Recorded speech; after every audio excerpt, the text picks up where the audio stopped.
QB, and we are the political junkies back at it again. I got my peoples. I got Amani Oakley, I got David, and I got Big Pun is back for his first show of this year. Unfortunately, they won't be able to make it, but we got a great show for you lined up today. We're going to talk some. I wanted to talk some strategy today, so we're going to get into some strategy. Then we're going to get into some local politics for me and Amani, and I think Big Pun is in our tri-state area, so we're going to talk about our New Jersey governor a little bit, and then we'll get into it. Let me say what's up to my peoples. David, how you doing, buddy? Hello, I am doing well. Speaking of local elections, I went to the mayor's debate here last week, and that was really interesting too. So yeah, it's cool. So trying to stay engaged here. Anything? Any highlights? There's 17 candidates that made the ballot, so there's a lot. So I was like, if anything, it's like a great excuse to start looking into ranked choice voting. Yeah, because there's so many candidates that I actually really like leftist candidates that are running. That I was like, it's hard to pick just one. Yeah. That's interesting. So I always thought about that too. What was the requirements for them to qualify? So you have to have 300. For mayor, you only have to have 300 verified signatures for of eligible voters within the city and county of Denver. So previously there were 30 candidates, but only 17 made the ballot. Okay. So it's quite a few, but it was fun. It was very civil and it was very substantive. Of a discussion and debate, and the place was full, and so it was very exciting. So what do you think about that? Do you think they should make it, instead of 300, make it 3,000, for example? What do you think? I don't know. I was like, I think that there has been a discussion about that from what I've heard too, because of the number of candidates running. But I was like, I love that the threshold isn't so high that it seems impossible to reach. So there's candidates from a huge array of the spectrum. And so I was like, it's people who have held political office, who are on the city council right now, or the state legislature, or to people who have never run for political office. And it's, I don't know. I think that the 300, maybe 500, maybe, I don't know. I'm just throwing out arbitrary numbers, but I kind of like that the threshold seems achievable. Let me give a quick shout out to our chat. What's up, Miguel H, American Wasp with Dieter? What's up? And so I want to ask you one more question, and I want to get Amani on this as well, because you ran for office in the past, and I'm thinking that is something that I thought about. You want to have a good medium, right, where you have somebody who's not a joke, that's just putting Mickey Mouse to get their name on the ballot, but you want somebody that is of the middle class that can possibly get on the ballot. So Amani, what do you think the balance should be? So as far as the number of signatures that a person would need? Yeah, so I think it depends on the position. I actually am surprised that a city as big as Denver, it's as low as 300. That seems low to me. Yeah, I thought so too. I would think that would need to be at least 1,000 for a city that size. But I do think it's a good barometer, because it shows okay, are you willing to actually do the work that it takes to get elected? Which the more work you're willing to do to get elected kind of talks a bit to and speaks to how much work you're actually going to do once you get in there. Especially if you're running, grassroots campaign, all of that good stuff. So I do think the threshold should be kind of high. It shouldn't be so high that you have to have corporate money to do it. I think that's kind of my only, kind of requirement there. But I think 300 is too low for a city as big as Denver. I think 1,000 is fair. So I do believe in those counts, because I mean, if you're willing to at least go out and talk to people and get a certain amount of signatures, you're probably willing to put in the rest of the work and be a serious candidate. So I believe in them personally. Okay. Big Pun, you got any opinion on this? I'm just curious. 1,000 is a good threshold. I think it's a pretty good number. I mean, if you 300 people, that's anybody, and and then it becomes interesting. But 1,000 shows some commitment, and if you're gonna go, do the work and that kind of thing just to get started. So that's cool. Yeah, but I think Denver, I thought there would be more people. Well, that's the thing. Our population in 2022 was a little over 700,000 people. Wow. So just within the city. And so I was like, 300 definitely is low. And I think the city council seat, maybe It's either 100 or 150. It's also low, but yeah. You want somebody who can show that they're a leader and that can, I think, can go to Congress or go to whatever position it is and be able to galvanize people to their position. So, like, if you're a leftist and you want to vote for a leftist, you want somebody who can attract volunteers and can attract enough people to get 1,000 signatures, for example. And that's like my rationale, and that's my thinking around that. So, all right, I think we're gonna go to. Oh no, I went to David first. Let's continue down the list. Armani, how you doing, buddy? Pretty good, pretty good. So it turns out a couple of weeks ago when we spoke and I was sick, I actually did have COVID. First I tested negative, then I tested positive. So I'm kind of fresh on COVID. So I'm feeling good though. But you know, if I'm coffee or if I am having brain fog, so if I'm a little bit slower, please just give me some grace because I am a little bit like I'm about a week and a half fresh off COVID. So, but I'm doing good though. Good. Happy to be here. Thank you so much for coming through, and definitely much love to you, Armani. Thanks for coming on. Big Pun. Sir. Yeah. Thanks for coming back. Absolutely. We're going to get to the first video. I'm going to bring that up. And here it is. And it's, like I said, it's going to be on our Armani and I's New Jersey governor. And he was smoking some good stuff. I don't know if it's legal yet in New Jersey, but I know we're heading that direction where marijuana is going to be legal. He's been smoking some good stuff lately. It's legal. It is? There it is. Somebody asked me, define yourself a couple of weeks ago, and I said I'm a proud progressive and a cold-blooded capitalist. And I feel very comfortable. I think progressives would accept you as a progressive if you call yourself a cold-blooded capitalist? I don't know, but I don't mean this literally, but I kind of don't care. That's who I am. Yeah. And I'd probably put both our economic record and our progressive record up against any other American state over the past 5 years. A cold-blooded capitalist. He didn't even just say capitalist. My man said, I'm a cold-blooded. Does he even know what that means? Did he know that that's a negative connotation? You're a cold-blooded capitalist. You're doing every little thing to squeeze a little bit out of money. You know, we're about to talk about this later. You're going to be the meat packing industry trying to lower the age, have 15-year-olds work in your meat package. Anyway, let me throw that at you, Big Pun. Wow, I had to watch that to believe that. No, so I'm a progressive, right? And I'm a cold-blooded capitalist. Hey, do you think they'll accept you? I don't care. What? I mean, I didn't get that. It just it looked like it was a joke, didn't it? It was like crazy. Yeah, I think this is a brother just trying to cover all his bases, and it's not working. There's no way those two things belong in the same sentence. I wonder what would have happened. He said, "I'm a cold-blooded progressive." Right? Yeah, not good either, right? So I'm saying you can't use that word. That's so messed up. That's gonna be my next AKA nickname. Gonna be AKA cold-blooded. Progressive, cold-blooded. So as you see, she got her leftist Chapanga. How you pronounce it? Chapaganda. Love it. Armani's going to have a new AKA every time she comes on. I love it. Go ahead, Armani. Talk to us about this. I mean, it's the worst strategy in the world. So, I mean, listen, the cat's out the bag. We all know he has eyes on the presidency at some point, and he's trying to play both sides. And to that, I said, I had a mentor once that had a great saying. His saying was that nice guys finish last, and it's not for reasons that you think. His point was bad guys finish first because they take the easiest way out. They finish first, but they don't have longevity because what they're doing is bad. They're going to get caught. They're getting caught up. They get there the fastest.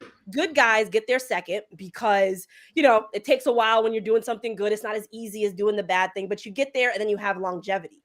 Nice guys can't pick a path. So they never commit to either one side or the other. So it's kind of like walking back and forth across a path as opposed to walking straight.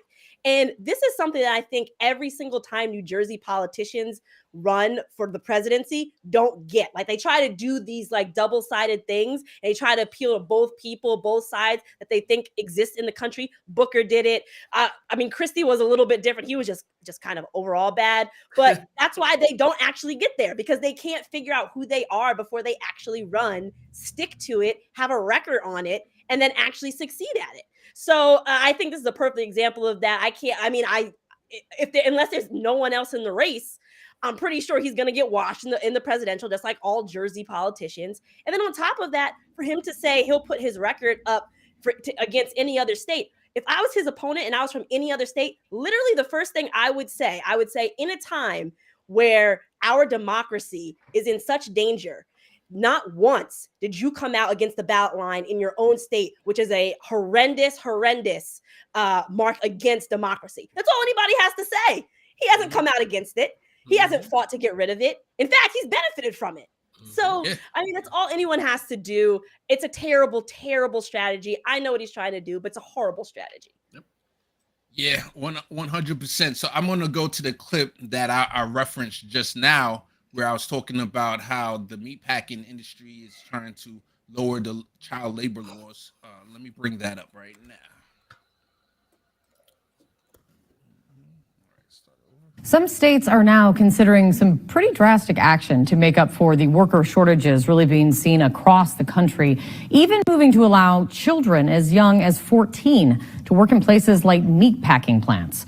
Tom Foreman has been looking into this. He joins us now. It's good to see you, Tom. Tom, where is this happening? Well, some versions of it are happening in a lot of places, but let's look at Iowa and Minnesota right now where there's active legislation being considered. In Iowa, they want to open up certain meatpacking jobs to people as young as 14 years old. And once you move to 15-year-olds, they want some light assembly work, lifeguard work to be open up to those people. To do this and accommodate this, they would like to expand the number of hours kids can work during a week and the lateness of the hours, even in school times. One of the other really controversial parts of this is they want liability protections for the employers. They basically want to say, yeah, you can hire a 15-year-old, but if he loses a hand or gets badly injured or gets killed on the job, you're going to have something really egregious before you'll be held legally accountable for that. So people are concerned about that. In Minnesota, one of the provisions up there would allow 16 and 17-year-olds to work in construction, which is an area that OSHA considers one of the most dangerous types of jobs out there. Now, obviously, people would say they want to keep it safe, but the Department of Labor has said in the past few years, the number of incidents where children are being hired illegally has been rising anyway, and they've been investigating accidents, including construction accidents, one in Tennessee less than a year ago, where a 16-year-old fell 160 feet to his death. So you can understand there's a lot of concern about this movement, Kate. Absolutely. All right, so that pretty much wraps up that clip where I'm going to go to David first, but it's just so sad. I saw Kyle Clancy cover this first, so it's good that CNN is kind of picking up on the same story where you see it's just things are going backwards, just like the abortion issue and other issues. You're seeing things go backward. Let me go to David since I saw you first. Go ahead. Yeah, Day actually sent me this article earlier today too, so that's the first time I had heard about it. But I was like, my biggest concern is thinking about the number of refugees, immigrants, documented or undocumented, who work in meat processing facilities, and just thinking about like if they are injured at work and at their fear of retaliation or losing their job if they are injured at work. And I was like, let alone a child. So like my fear would be too, that would it be the children of these folks who are already working there too, who are already pretty much exploited by the system, and now it's a family affair. It just doesn't seem okay. Yep. Yeah, I mean, I'm shocked about so many aspects of this. I'm shocked, for one, that people were already doing this in secret. And then somebody, instead of saying, cracking down on it, they said, you know what, let's make a law to make it legal instead. I mean, folks really want to take us backwards. When they said, make America great again, they were not playing about taking us backwards. Because 100%. getting rid of Roe v. Wade, bringing back child labor. I can tell you right now, I'm not going back to slavery. So, I mean, best of luck to them on that. I'll die first. But like that, they're trying to take us back and back and back. It's just out of control. I don't understand why anyone would want to do this. Why anyone would think, yeah, if a kid gets their arm cut off, that's a good idea. Let's bring that back. What? Ridiculous. Well, speaking of cold-blooded capitalism, this is what we got to do. We got to make everything great again. And the way we do that is by bringing it back to when there's kids working several hours, to where they're working in dangerous conditions, to where, and the craziest part of that story was to lower the liability, lessen the liability of the company if a kid gets hurt. So this is the craziest part, right? So you're right. Who is this affecting the most? Immigrant communities, right? Undocumented people that are here to go ahead and make a living any way they can. And they'll go ahead and take these jobs. Maybe you're 16 and you look like you're 20. Okay, maybe you could work high steel now. Maybe, you stuck your hand in the mixer? Sorry, we don't have to pay you anything. This is insane.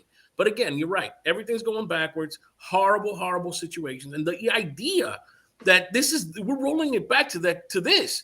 And you're right, Amani. That's what's next. They want that free labor again. You know what I mean? That's what they want. Yeah. So to me, it shows that, right now we had the COVID pandemic and everyone realized that, you know what? These corporations, these companies don't really care about us. Like, Michael Jackson said, they really don't care about it. So it's not even like all the jobs came back and they were paying a ton of money, because even though to a certain extent they call it wage inflation, but it's just raising the wage has gone up to a certain extent, but we know it's not as much as needed because the amount of credit card debt is also increasing. It's like up to, for what I last saw, $1.7 trillion, and it's going up. So they still not paying working families, working people, working poor enough money. But corporations, like capitalism, they just greedy. They want more and more and more. They don't want an inkling to be able to look for proper workers and say, hey, you know what? Instead of paying you $7.25 an hour, or no, instead of giving you $16 an hour, we want to pay you $7.25 an hour. Oh, you don't want to do to the $7.25? Okay, we're going to get 15-year-olds. And you know what they always say to the young people that work at McDonald's? Oh, they don't deserve, $15 an hour. They don't deserve the $20 an hour. They're kids. They're just coming out of high school. They need to get a little change. And that's how they rationalize getting the younger kids and giving them the $7.25, which to this day, our federal minimum wage is $7.25. It's absolutely nuts. All right. So I'm going to go to another topic. We're going to switch to script. Well, I can't talk right now. Switch the script, and we're going to talk about identity politics. Let me know what you all think. I don't even have to play the full amount of this video, but let me see if you guys can catch the hint of what I'm trying to bring up right now. Is this it? I'm sorry. It's not. As you're finding that video, I think it's interesting. Yeah, please. I'd be curious to see what Joni Ernst has to say about this too, because one of her campaign videos a while back was her talking about castrating hogs or something like that. So I'd be curious to see what she, I'd be curious to see what she has to say about that too. Oh, gee. All right, here we go. All right, play this video. A new piece in The Bulwark entitled, "Can This Black, Latina, Progressive, Pro-Police DA Turn San Francisco Around?" has this to say about our next guest. Quote, "Over the past few years, the city has oscillated wildly, electing one of the most left-wing prosecutors in the country in 2020, then recalling him, along with a bunch of other local officials last year. Now they're trying a different approach. And many are hoping that the city's new district attorney, a biracial 41-year-old East Bay mom, offers a synthesis of crime stopping and criminal justice reform that can be the answer." And San Francisco District Attorney Brooke Jenkins joins us now. What an intro. All right, we don't even have to play the whole thing, but this is just a big, advertisement for identity politics. I'm going to go to Amani to you real quick. But you saw, it's not even in the title. When she was talking, she checked off a mom, a family person. Everything was on there. Go ahead, Amani. Yeah, I feel like they just kind of took a dartboard and put all these words on it. It was just close your eyes and just throw it, and whatever comes out there, that's what we're gonna put as your bio. And then the part where it was pro-police, progressive. Like, come on. I mean, I'm so annoyed that the word progressive is being co-opted, and that people who really, and I mean like progressive politicians, big names in the progressive movement, like progressive orgs that have a lot of money, they're allowing it to happen. And this is the danger here, where you have folks like this, like Murphy or this woman here. They say, oh, I'm progressive, but then what they actually do as far as policy is not progressive at all. But the problem is that the average person who isn't steeped in politics every day may be fooled by that. So it creates so much work. I mean, one thing that I can say that Republicans do better than us is strategy. They really are good at us. This is us, and that is them. Now, granted, theirs is horrible. It's about bigotry, etc. But I think we could take a little bit from their book there as far as strategy is concerned and make that hard separation, because otherwise it's going to be more and more difficult for us to get our people across and convince people that progressive means something. It means a certain thing. You have to believe in certain rights. You have to believe in certain systemic changes in order to be a progressive. Yeah, just to let you know that Jamon, much love to you. Shout out to you. He put, she just wants to be Kamala Harris 2.0. And by the way, just a little bit of background for people. She was the person that actually defeated the true progressive DA in California. So now that they're like Amani just said, they're truly bastardizing that name progressive and just applying it to anybody. But I was joking around in a DM recently about this, and I was like, when they're trying to adopt themselves and say they're socialists, that's when at least the socialist movement has progressed to a certain extent, that they're like, oh yeah, we're socialists too. Like the fact that they're calling themselves progressive and they're trying to adapt that word so much is actually a good thing. Now, how well can we take advantage of it? That's going to be that's the question, but we'll see what happens. Anyone else on this? We'll keep it moving. It's funny. It's funny to me how certain things are hijacked and they turn like bad, right?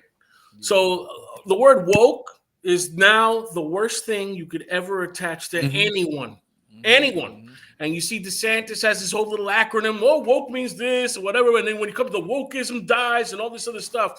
And I don't know if they understand or they get the idea that, so they don't want to play identity politics, but they want to go ahead and put a label on stuff. Okay, so is being progressive being woke? Oh, because you want to be progressive, but you don't want to be woke. So I don't. That means I don't. You want to go forward, but you want to keep us back with all this stuff. I don't. It's like, again, it's exactly what Imani was saying. You're trying to cover your bases, and it doesn't make sense. But I think that as long as people hear the buzzwords that they understand as good or bad, then they know what to attach to her, right? Oh, she's biracial and she's a mom and she's an attorney, but she loves the cops. Well, right away, if I'm not thinking, I'm like, well, she's on this side of the fence, but she's progressive. Yeah. What? Yeah. And it takes you for a loop. So, yeah, I mean, this is not built for the folks that know what the heck these words mean. And you're right. The tenants that build the word, they're not for that, so sadly. Yeah, definitely. Go ahead, David. I saw the same thing at the mayor's debate here last week too, where many of the candidates were just falling over themselves to identify as being a progressive, but also talking about like, we're not going to decrease the police budget. And I was like, and I just found the whole thing really interesting, or like the way that they would say like, oh, well, we're not going to defund the police, but we're going to take from this one program that we wouldn't need at the police and put the money in like health and human services instead. So that's defunding the police. Like, and so I'm like, so that's what I find really interesting too. So I'm like, yeah, I'm like, I also think I'm like, if you're like pro cop, wouldn't you want the police officers to not be put in harm's way when they're going to certain calls? And so I'm like, how can we reduce the amount of like violent situations they're having to confront in the first place? And I think that comes from like funding social programs. There was only one specific candidate that I had heard who literally said, I would take money from the public safety budget and move it to housing, as that seems to be our number one issue. And I was like, you know what? I really respect you for saying that, and explained why. Whereas so many of these other folks were kind of falling all over themselves to That's how you know look like they're tough on crime. Right. Yeah. Really wishy-washy on that. Right. All right. So I want to bring up this next clip, and I'm curious if you all remember this situation, and hopefully we could talk. I love talking progressive strategy, left strategy. So especially people in the chat, let me know what you think about this next clip that I'm going to play right now. Party caused Nevada Assemblywoman Danielle Monroe Moreno says she plans to run for the chair of the state Democratic Party. Monroe Moreno called herself the Unity candidate. She's currently the Speaker pro tempore in Carson City. The current state party chair is Judith Whitmer, and she's a member of the Democratic Socialists of America, the DSA. That DSA takeover of the Nevada Democratic Party caused Democrats to create a separate group to run the 2022 campaigns. Whitmer has also announced her re-election bid. Officer elections right now are slated for March 4th up in Carson City. All right, so I'm going to be looking forward to March 4th here, what comes of that. But I don't know if you all remember this situation where in Nevada, the Democratic Socialists of America, literally, they took over the local DNC. Like, they took over the chairmanship. I think they got like 3 or 4 other seats somewhere. I can't remember exactly where.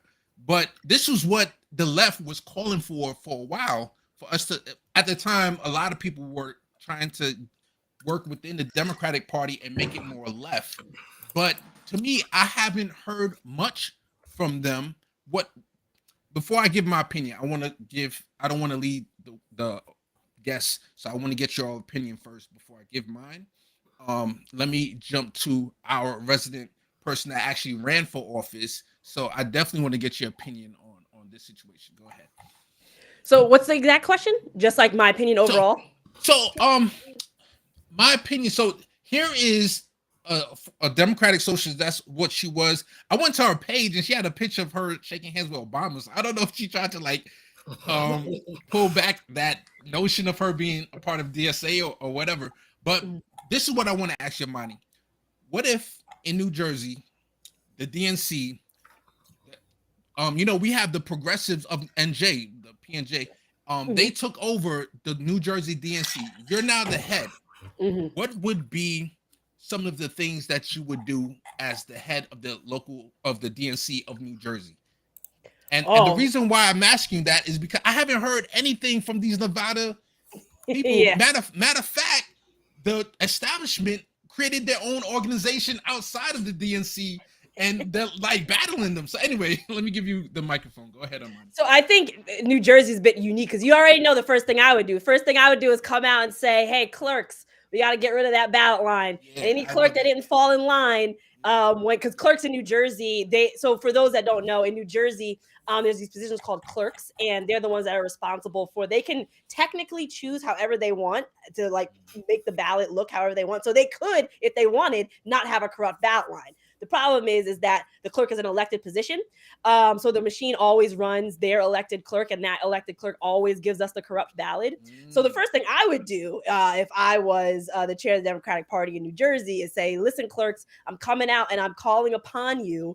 And I'd be polite first and be like, I am calling upon you to do away with the ballot line. We want a good democracy, et cetera, et cetera. And anybody that didn't do it, well, it's hardball time. You're getting replaced. I'm putting the money towards replacing you, because they also have money that they can allocate towards various candites, and they can endorse them. So anybody didn't fall in line, and that I would do a little bit of a party boss thing, but party bossing for good.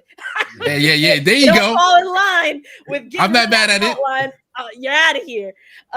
So that's what I would do as first thing, and then run progressive candidates and make sure that they're getting the money needed. And I would also focus more heavily on purple districts, because that's my entire problem with the Democratic Party. I don't know. Well, I do get it. They want to keep power, but there's no purpose in them focusing so heavily on deep blue districts. Who cares? You're going to get a vote that's going to be in your lane anyway. It doesn't really matter what you get. You should worry about whether a Republican gets in or not. So stop focusing on putting all your resources and energy and money into deep blue stuff. Focus on the purple stuff, and don't waste money in deep red stuff. Yeah. Let me jump in here just to give a quick shout out to the chat before I continue with this topic. Much love to Matthew Lincoln, Gamer for Life, my man. Cheryl Patrick, and Mastermind Hour. Much love for coming through. So, Amani, see, the first thing you said about you playing hardball with the clerks, this is my thing. I'm sure the Intercept would have made an article about that. Who knows how high it would have went up? It might have went to MSNBC, like, oh, look at this radical, crazy, and DNC, New Jersey chairman kicking out all these clerks. So that's the type of vigor. And guess what? The progressive left community will be like, wow, there's a fighter over here in New Jersey. So that's my thing about saying how Nevada was taken over by the DSA, and I heard crickets. Now I got to give credit to Jordan Sheridan from Status Quo, because he did interview, I believe, that same lady Judith, and it was an informative interview. But she talked about how when they took control, the first thing that happened was, before the previous regime left, they stole all the money. Now I guess they did some kind of reallocating. They didn't really necessarily stole it, but it was like $400,000 that they had in the bank. They took all that money out. I remember AOC and Bernie, when that happened, they called out the bat signal, and thankfully AOC and Bernie, they said, hey, here's a new DNC that they just took over. They need help with, replenishing their funds, and that did help put funds back in there. Now Judith tried to play nice with the establishment, saying, hey, we're just getting in here. We want to help you out. We're all Democrats. We want to help out. But like the report just said, they made a de facto DNC. They went outside of them and just created their whole entity. That's why this candidate, the new candidate, is saying, I'm a unity candidate. But the thing was, this DSA wasn't even as radical as Armani. Like I just said, Judith, if you go to her Twitter page, I should have brought it up. She has a picture shaking hands with Obama, and I know I would, as a DSA, that's not the type of reputation I want to have. Being like, I consider him a war criminal personally. So that's a whole other story that we can talk about. If you dig through the archives, there's a photo of me from 2007 on stage with Obama. Traitor. In 2012, I think it was 2012. Maybe it wasn't. Maybe it was some other year. I think it was 2012. He spoke at Howard for one of the graduations. I was there. I took pictures. I didn't take pictures with Obama, so you can't find me with Obama, but you can find me taking pictures of the stage. Everybody's slowly going into that head. I know, right? They're going into that. Like Homer Simpson, right? I'll forgive you guys if you redeem yourself. Anyway, but thank you. But I think you get the point I'm trying to make. That she was trying to go along to get along. They still smacked her hand away, right? So I would prefer somebody taking the Armani approach, which is, hey, we're gonna play hardball. I don't know what Nevada's version of the ballot line, because every state is local. They have their local issues and whatever it is. But I would expect to see fighters. I would, and let me jump in here now. And anybody else want to chat, let me know in the chat. But this is what I would want to see if I took over the DNC of Nevada. I would have a spokesperson. So whether it's me or somebody else who can articulate our vision for what we want for Nevada, and I would have them going on different channels, leftist channels, especially because mainstream media is most likely not going to be sympathetic to what I'm trying to do. So I'll have them go on TYT. I'll have them go on Breaking Points. I'll have them even go on places that they might think is hostile to the Dem Enter strategy. If they will go on Sabby Sab's show, if they'll go on RBN, if they'll go on various places, because I think it's valuable for you to get feedback from voices who agree with you and voices who does not agree with you. So we and by doing that, now the audience is getting familiar with, man, those people over there in Nevada, the DSA, whether I agree with them or not, but they're really trying hard. They're working hard. They're trying to bring a leftist, and they might be the first sign of a successful Dem Enter strategy, because we haven't seen that yet. And that's why I'm more of a Dem exit type of person. But if we did see success in that area, just as Democrats tried it, unfortunately, we don't see the fruit of that experiment. And there's not a lot of success that we see from the Dem Enter. So it'll be interesting to see some sort of success there where people can say, you know what? Okay, both strategy, we can have people trying both. But as of right now, a lot of people are just saying Dem exit, period. So Yeah, much love to you, Gamer for Life. I don't know how Case Study does it. I know, checking out all these clips, right? Okay, so any last thing on this before we move on to the next topic? All right. Yeah, all right. I was just gonna say. Go ahead, buddy. Whenever anybody, it's a red flag for me. Whenever anybody calls himself the unity candidate, that is always a red flag. That always means establishment. I have not seen one time where that phrase was used and it meant like, no, they are actually bringing people together and bringing good things. It always is just code for like, yeah, this is an establishment candidate that's like trying to say like, no, if you're a little bit conservative, that's okay. We can get along. Oh, you're a progressive. That's okay. We can get along. And it always skews more towards the conservative than it does the progressive side. So always a red flag for me. That goes along with they're saying, oh, we have bipartisanship legislation. You know, that the Republicans and Democrats agree on this particular legislation. You always got to say, oh, watch out, you know, because most likely it's to screw the working class people. All right, so I want to play some clips from mainstream media. I'm going to play one from ABC, and then I'm going to play one from Fox, and then I want to see if you guys can tell the difference, or everyone can see the difference between the two that I'm trying to point out here. All right, so let's go to this one. Progressives in the party.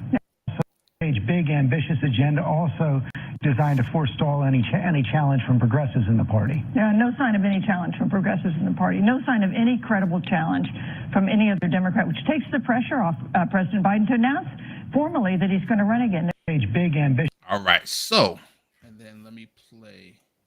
Who's this other one? So that's the first one. All right, and then I'm going to play this one right here. Boom. Earlier, you were talking about how Biden has been more progressive than what had been expected at the start of his administration. One of the reasons for that, of course, is that he has to fend off challenges from the left. It wouldn't be surprising if a left-leaning Democrat or Democrats chose to run against Obama in the, run against Biden in the upcoming election year. Yeah. All right. And much love to Bad Cookies in the chat. I almost forgot about you. Yeah, so if you saw, did anybody saw the difference? You know what? I'll make it plain. So on ABC, they were talking about poo-pooing, and I got another clip too. I might play that, where people who would probably lean towards the left, so ABC, MSNBC, CNN, they're more poo-pooing from what I saw, the leftists challenging Biden from the left. But as you saw from Fox News, they're saying, oh, we expect somebody from the left to challenge Biden from the left. So it's so interesting how that kind of manufacturing consent that we always hear about, that the people who have the different ideologies, they're kind of pushing what they're hearing. You know, in the background, whether all the reporters in CNN or ABC, or they have their connections to the White House, they're in the WhatsApp DMs saying, oh yeah, there's nobody credible. Even though Marianne Williamson is out there, they're like, oh, we're not even going to acknowledge her. And there's nobody else I can think of that's out there. But there is at least one person, whether you agree with her or not, to be that person to challenge. There is at least one person challenging. So let me bring in Amani on to respond to this.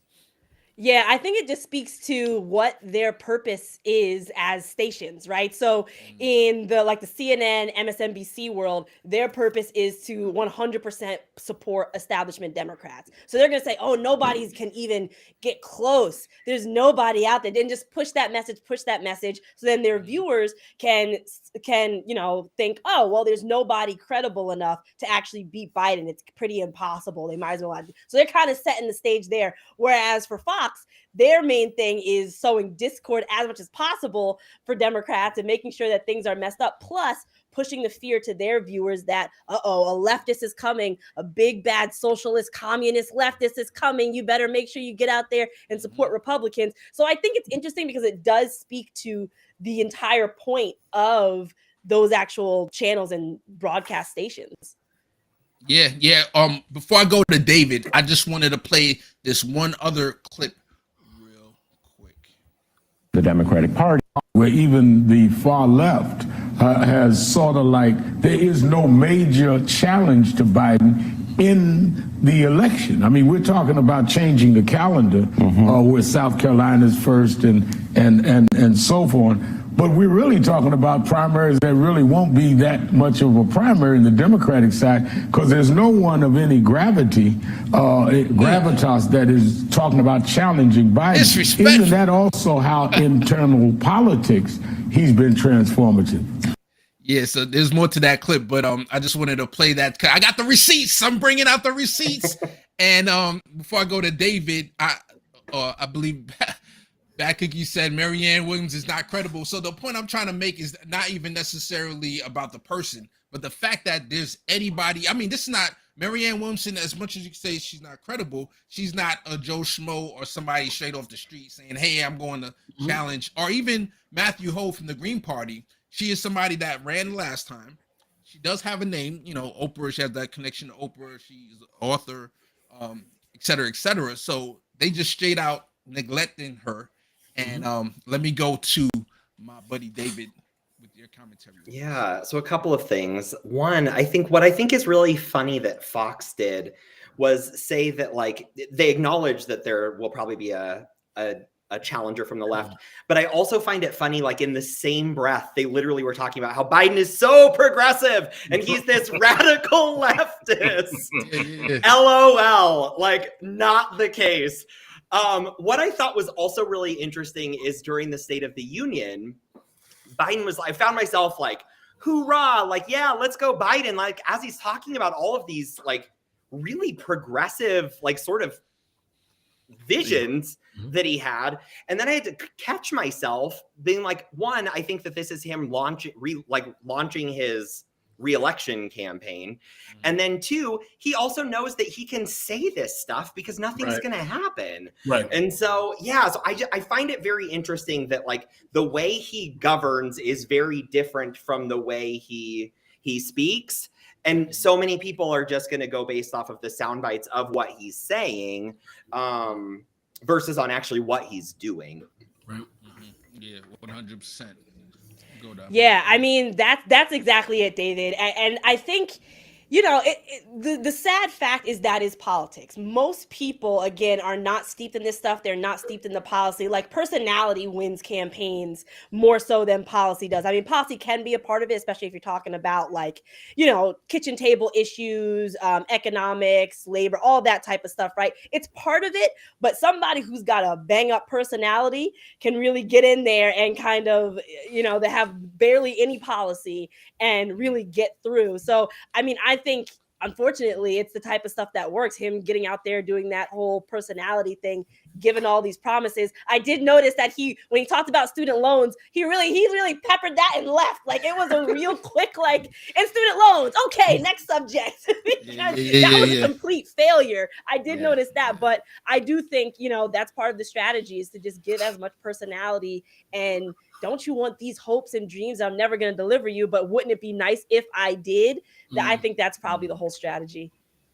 Yeah. I'm looking. I don't know if Big Pun, you want to jump in here, but no, I mean, pretty much have echoed everything I was going to say. It's just, again, it's like he touches these points. It's but you know, it's just to touch them. It's not really like I say anything. Remember that, and let's move on to the next thing. It's like it's exactly what Imani's saying. But it's funny how it's really not hard to see how, depending on where it's coming from, what it is you're going to go ahead and project. And then these guys on Fox, it's just like, oh yeah, we know it's going to go down. We know.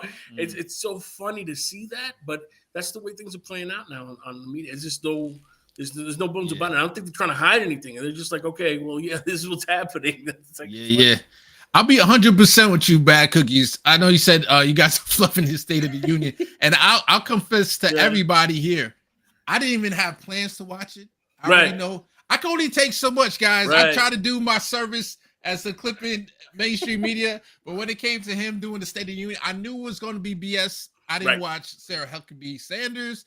I didn't watch Biden. I watched like the next day. I watched all the clips. They did a highlight of it, and I was more wanted to see what people were reacting, what the things that they were saying. And part of it was they were saying like, oh, he was saying a lot of progressive things, and it was try to stand down a progressive like maybe an Elizabeth Warren, who I did see that she said she would support the president if he runs again. Of course, Bernie said that a while ago that as long as Biden's still running, he's not even thinking about running. So any person that I guess the mainstream media would consider themselves legitimate, they already, I think the mayor, the New Jersey governor, Phil Murphy, also said that he was supporting the president. And, you know, governors are always usually a threat to or somebody that might run. So it seems like the Democratic establishment, including Nancy Pelosi, she was also somebody that is supporting Biden.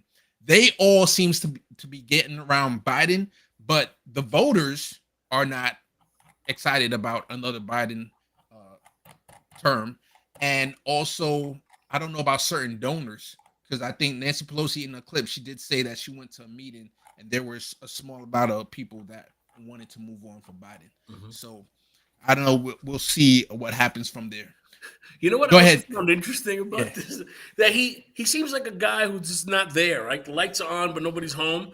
But when he's in the front of when he was in the State of the Union, I was like, hey, this is a different dude. Like he's snippy and he's talking back to these people that are mocking him, and it's like, and he's challenging people, and even if they're facts or not facts, he's like, oh, you contact my office. I've got the facts. I'll give them to you. And I'm like, he's never like this. He's never. They're right like next this. to the Corvette. They're right in the Corvette next to the classified documents. Oh my God! I mean, I just found it funny that like that State of the Union Biden is much spicier than regular Biden. It's like it's hilarious. Yeah. So we're going to go to the Republican side for a little bit and discuss the hot mess of a dumpster fire going on over there with Trump and the potential large amount of moderates about to jump in. So let me play this clip first. Just there that showed that when she does get in the race, she tends to take support away from DeSantis, giving Trump an advantage. That was very much the story of 2016, that it was Trump against all the other candidates, and the more candidates who get in, obviously the better it seems to be for Trump because he doesn't need to get so much support. Are we going to see a repeat of that, do you think, with lots and lots of candidates competing for the anti-Trump vote and Trump coming through the middle? That, I think, could be a problem in the early states, maybe in Iowa, in New Hampshire. We will see that vote split. But, Democrats were able to contend with a situation like that in 2020 by coalescing around a candidate that they thought could win a general election. And I think there's a chance that Republicans could come together and do that if we get deeper into the primary states and Donald Trump is starting to run away with it. That was, a problem that establishment Democrats wanted to have a candidate that wasn't Bernie Sanders in that 2020 primary. So she let the cat out of the bag a little bit, or something that everyone knew that, Obama galvanized all the Democrats. So that's my question to you all. Like, do you think it's obvious that there are going to be multiple people to jump in the race, even though I think they're scared? A lot of them are scared, even though Haley might be the first person to jump in. But they don't want to get the ire from Trump as the first person. They're going to get that heat, But if there's a ton of them running, the same thing that happened last time, where Trump had a solid 30%, 33% or whatever, while the others split. And as the primary went along, he gained more strength. I want to ask this question to the first, whoever wants to jump in. Do you think the Republicans are disciplined enough to, at a certain point, do what Obama did, which is galvanize, say, hey, we're going to ride with this one person so that we could beat Trump? What do you all think? No. I was about to say no. I'm going to say no, man. No. So you think we might get Trump again? Like if the same thing happened last time? It's 100% possible that the clown car might roll again, and these fools are going to line up so they can get shot down like an episode of freaking Squid Games. I'm telling you, that's what's going to happen. And your boy, the golden child there, Mr. DeSantis, who's clearly got everybody's ear, is going to suffer the same thing Rubio did. I'm telling you right now. Too many people are ignited by this dude. He's still a freaking lightning rod. He had something to say about Rihanna. I mean, it's like, who cares? But people are watching. And I'm telling you, as long as he's got the voice of the people, he's gonna be he is. I mean, we know this now. We should see this more powerful than we actually believe he might be. Yeah, they're all nuts who's following him, but just to make a point, they'll take out the candidate that's actually more qualified just to get him back. That's what I think. Yeah, just before I go to Armani, there's a clip, and I can pull it up if you need to, but I'll just say it that they announced it this morning that a lot of the big donors, the Koch brother network of donors and all these people versus Trump, they're literally saying, hey, we want anybody but Trump. So it's going to be very interesting to see this big money fight against, Trump is really good with raising small money, a lot though of small donations. So it's going to be interesting to see that fight in the future. Yeah, I would say though the difficulty with Trump is what do they have against him, right? So if you have all these establishment Republicans come out, right? They're establishment Republicans, probably a lot of opposition research from the Republican side hasn't come out against them. But remember, what's that kid's name? Cawthorn, Madison Cawthorn, when he like pissed the Republicans off for saying they do coke and have sex parties, and that oppo started raining. Rolling in. Yep. Started raining, right? Yeah. I would not put it past Trump to start making the oppo rain on, those establishment Republicans who have mostly just kind of played like, the well buttoned up Republican, etc. And then what are they going to say back against Trump that hasn't already been said, that he hasn't already pushed back? That's going to be very, very difficult, I think, for them to overcome. Now, the money part, I do think is going to be harder for Trump because politics is money in the United States. So if the big money is going somewhere else, I do think that'll be difficult for him.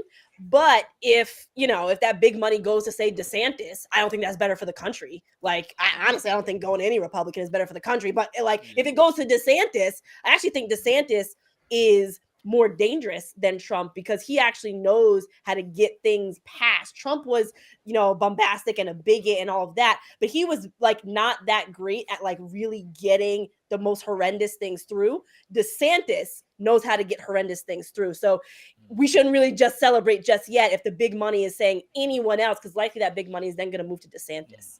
Yeah, 100%. Go ahead, David. Yeah, totally. I totally agree, Imani. And I was like, it reminds me of something that you said earlier too, just about like kind of like the cult of personalities. And so you're right. I was like, I don't think that there's that much excitement or enthusiasm for Nikki Haley, and so I don't know where the vote would come from for her per se.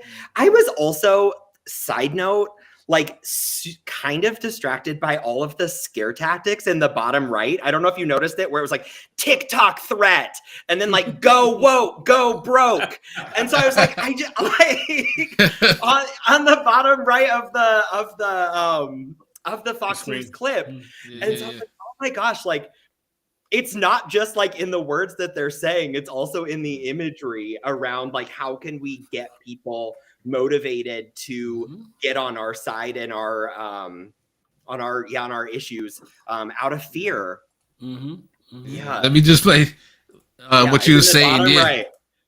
Yeah, I saw it there too. TikTok threat. And then it said, man, you go. You really paid attention, David. Good job. AKA go woke, go broke. Adding that to my list. There you go. That's coming. That's coming up. Oh man, so it's definitely. Go ahead, Dave. And the spiciness already started between Trump and DeSantis. You see that, right? Yeah. They're already starting. So it's just okay. Let's go. We already know who the two dudes are. It's like I'm trying to remember what was his name. Name was like Hamburger Santis or something. It was something. Think about. What was it? It was called him something else. I know. He's got a nickname for him. I forget. He's got another other than that first one that was horrible. Right. Sanctimonious or some craziness. Yeah, I mean, it's unbelievable, man. It's gonna be interesting with that. You'll see. It's gonna be very interesting. I wonder if because he hasn't come over to Twitter yet. So I'm curious, even though he has that platform over there on Truth Social.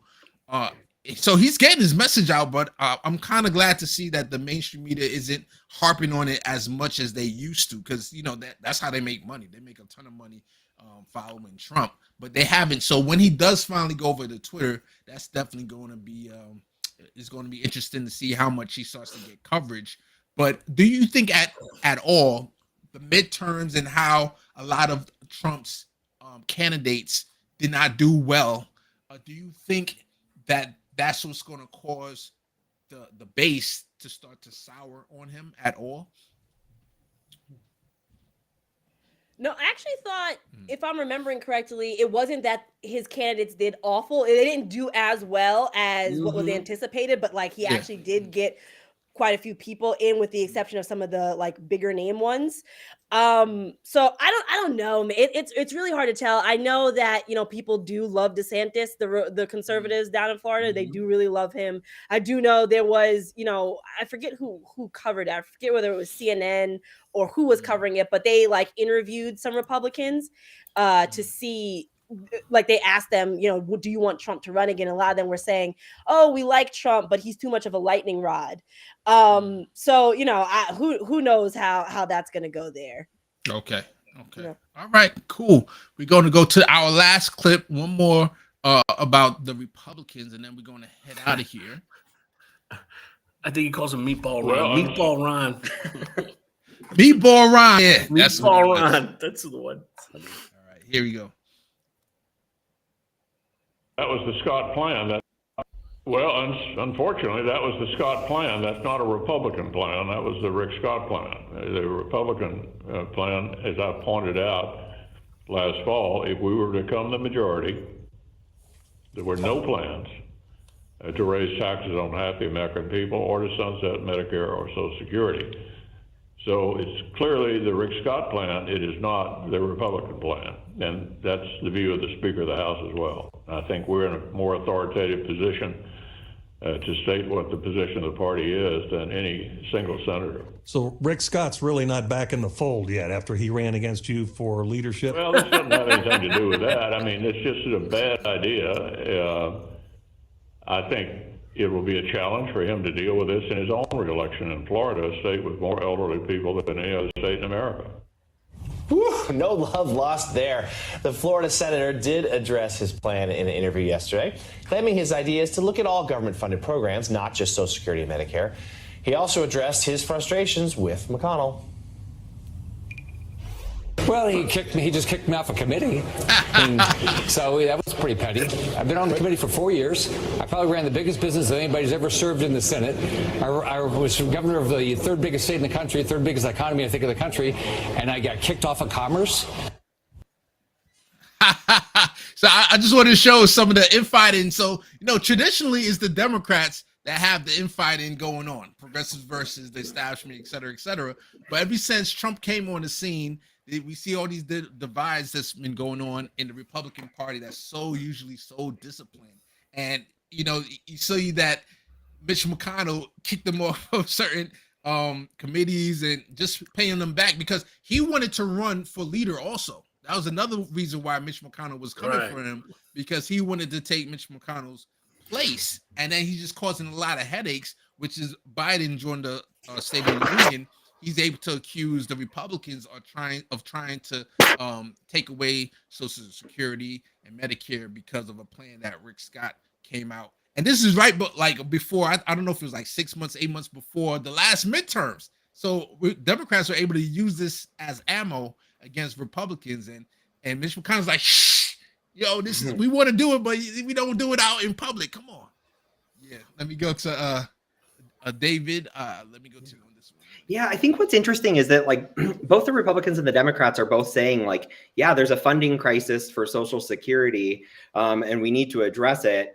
But like they refuse to raise the wage cap, which for 2023 is $160,200. So in my mind, that's a lot of money. And so I'm like, I also wonder if when Biden says that he refuses to raise taxes on people making less than $400,000 a year, if he is only referencing federal income taxes or if he's also referencing the Social Security tax that would also come out of these folks' wages if it were to be lifted, and if he also has no intent on further funding the program by removing the wage cap. Just a thought. Let me go to a big pun if you want to jump in here. No. I mean, it's interesting. We talked about infighting and all that stuff. It seems like you're right. More and more, you start to see that it's rearing its ugly head, right? Whether you're in a restroom with the congressman and you're yelling at each other, or you're telling somebody they don't belong here. I mean, it's just crazy stuff. So then you can see it. But I don't know how deep that is, right? But they're obviously petty, and they're both sides are petty. But this is I took them off the committee, but that has nothing to do with this. It's like, so I just thought it was funny. Look, Democrats in New Jersey, as far as machine in politics, act so much like Republicans on the national level. It's wild because the first thing I heard in that was the veiled threat, which was, oh, he's going to have a tough election.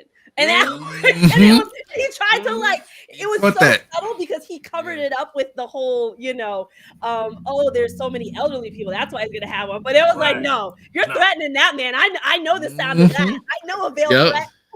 When I hear one, being in a machine state like New Jersey, and that whole his election's gonna be tough. They're coming for that man. They're upset. Just like they did with Cawthorn. Yeah. Best of luck, Rick Scott, because your party's about to eat you alive. The funny thing is, Rick Scott became the governor of Florida, which they use Medicare the most, and he mentioned in that clip that he used to run one of the biggest companies. Well, he got accused, but also I believe convicted of the biggest Medicare scandal in the history of America. So how do you become the governor? That's like the most ironic thing. The Democrats in Florida have to be the worst, and of course they are, because we see that in many ways, like the worst at fighting and just being fighters. Because I would have had that running 24/7 on Florida commercials, like, hey, he tried to come for your Medicare, he tried to defraud Medicare, just kept going at it, and he not only became the governor, he's the current senator. So it's going to be interesting to see if Mitch McConnell themselves, they're like, we can't rely on these damn Democrats. We got to get this guy out of here. We go to find out have our own super PAC. Yeah. No, right, so, you know what? Go ahead. But I think the fact that he can get elected just speaks more to the fact that, for some reason, well, not for some reason, probably for a lot of reasons, but American voters do not vote their interest. They vote their team, so to speak. If they are, they're hardcore Republicans, like, oh, that's Republican guy, I'm going for him. Even if he's doing things like ruining their lives, ruining their Medicare, ruining all, they are clearly not governing in their interests. But American voters are just like, well, this is my team, so I'm going to get behind it. And I mean, Republicans, I hope they don't organize better on this. But Democrats, for sure, with our votes, especially progressives, we need to organize better on making sure that the ground is set before elections so that people understand, maybe this is your team, but this person in particular on your team is not serving you to the extent they might as well be on the other team. So I think that's really interesting that he did so poorly and still got reelected, and just speaks to how ill prepared American voters really are to vote their interest. It's interesting because on the ballot line, I believe it was, I don't know if it's the midterm, I believe it was 2020 that they had on the ballot to raise the minimum wage, and they knew enough to read the ballot initiatives and said, hey, you know what, even though they voted for, I believe it went for Trump, they voted in favor of raising the minimum wage. That's something that, Biden should have hugged that issue in Florida and say, hey, attach that issue to him so that he could roll that wave and could have possibly gotten Florida. But it just shows you, like Amani just mentioned, how direct the Democrats are at messaging to certain constituents. So, all right. So we're going to wrap up the show. Thank you so much, Amani, David, Big Fun, for coming on. I'm going to give a shout out as I want us to end on a good note. So I'm going to play one quick clip. And as I shout out our chat, Mastermind Hour, thanks for coming through. Matthew Lincoln, Cheryl Patrick, Bad Cookies, thank you for coming through. And Miguel H, Gamer for Life, thanks for coming through. And hopefully Jaman and everybody else that was in the chat, much love to you. I'm just gonna play a beautiful sight, which is the French. We're gonna see French.